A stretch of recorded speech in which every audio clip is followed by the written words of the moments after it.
In this video, we're going to discuss the collection count behavior. All right, so I've set up a little demonstration here, like a platformer style game where the objective is to collect the 3 floating gems while also traversing the lava pit here, which obviously would kill me if I fall into it. So here goes nothing. I've actually failed this a number of times. It's not easy, so wish me luck. Okay, so there's one, and we can see that there's the writing there at the top center, which shows how many items I've collected and how much time I have to collect the additional ones. So there's the second one. And so hopefully I can get across this last gap successfully. And if I do, then we'll hear a sound that tells me that I've completed the objective. There we go. All right. So not only did I get all 3 of the gems, but by getting the 3 gems, this door, which was previously locked, is now open, and I can open it up and go through.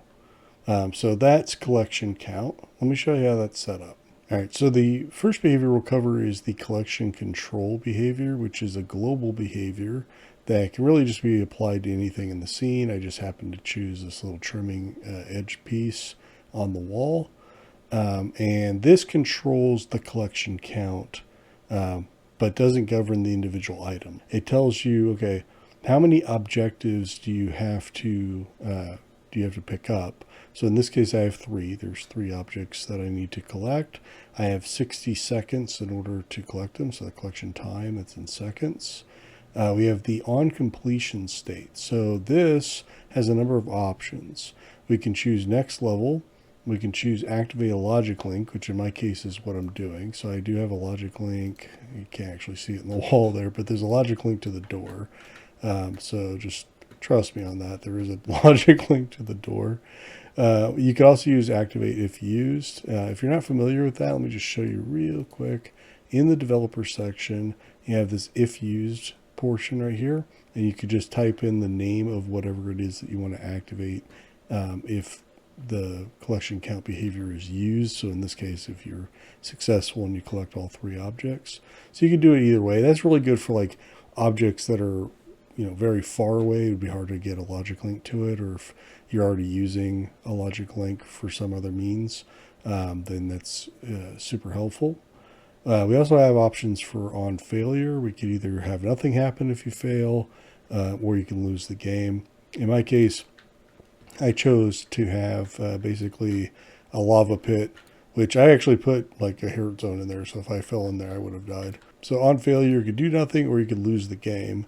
So you can just instantly lose. You can make it really high stakes if you want to. The display X and Y, that's where is the collection count display going to show up. So it's X, remember, is the horizontal going left to right, with 0 being on the left and 100 being on the right. So 50 would give us dead center.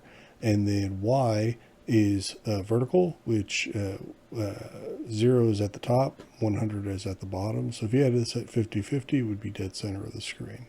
So that's just where your text is going to be displayed. And we have the display size. That's how big the font is. You don't have a lot of options for display size, but you can go all the way up to 5. I had it at 4.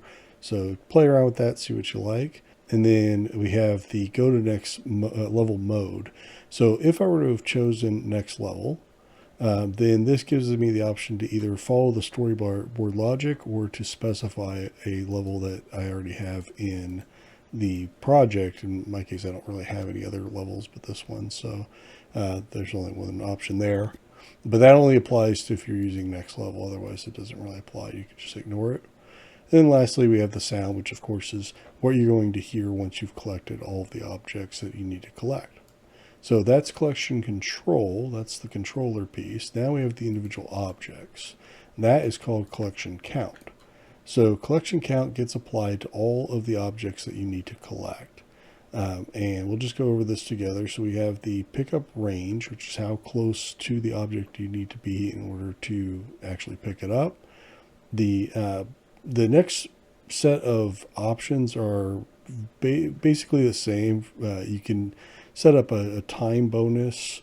So as I collect this object, maybe I get a few extra seconds, or a time penalty, so I lose a couple of seconds. So let's suppose we had 5 of these gems, and 2 of them were red, and they were, perilously close to the green objects. And so I wanted to set up a more of a precision jump where not only do I have to jump the gap, but I've got to do so and also try to avoid the red gem or take a penalty of some kind. So you could set up that scenario as well. I only have to collect 3 objects, but there could be as many of these as you want in there for the reason of having like penalties or bonuses. So you could do a time bonus, you could do a health bonus, you could do a global bonus, which would be like if you created your own global variable, then you could bonus that as well. So maybe you have like my fire resistance or my mojo or whatever you want to make. And then this, of course, is where you would specify what global you're referring to if you've created a global that you want to use. And then lastly, the sound slot for when you collect the object, you get a feedback, you get that sound, that chime in my case. And so that's the collection count behavior, and you just want to have that set up on all of the objects that are going to be collectible. And that's it. That's the collection count and collection control behaviors explained. If you enjoyed the video or if you learned anything new, please be sure to click the like button down below. That helps me out tremendously. If you're new here, if you just haven't subscribed yet, we'd love to have you stick around. We're growing all the time. We'd love to have you. So please be sure to click the subscribe button down below. And lastly, if you'd like a notification for whenever new videos are posted, bell icon's going to let you know when the next video is posted. So be sure to click that as well. But that's it. Thanks so much for watching all the way through, guys, and I'll see you in the next one. Bye for now. Hey, don't forget there's a written guide for every behavior, including ones I haven't yet covered on this channel. And if you want to learn some more, why don't you check out this video next.